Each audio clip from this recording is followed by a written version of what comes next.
Ayan, dito sa amin, kadalasan dito sa amin,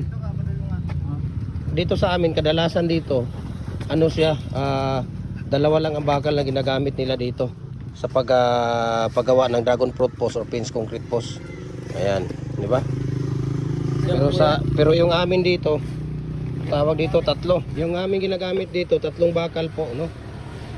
Yung iba kasi dito, kadalasan dito sa amin, no, sa Cagayan de Oro, dito sa Kanituan, dalawang bakal lang ang ginagamit nila dito. Pero sa amin, yung stirrup namin tatlo po, no? Papakita ko sa inyo mamaya-maya yung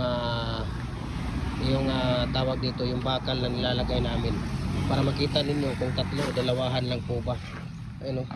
We can ship nationwide, Luzon, Visayas, Mindanao sa ating mga molder kahit sa ang sulok kung kayo na mundo kayang abutin ng ating kargo. Tingnan ninyo, isang hila, apat kaagad. Napakaganda, napaka-amazing po, di ba? Tingnan ninyo yung bakal natin na ginagamit. Ayun, tatlo po yan. Ayun, oh, tatlo yan. Diba? Merong stirrup. So mabuhay and God bless po sa ating lahat. Say mo! Ayan. Diba?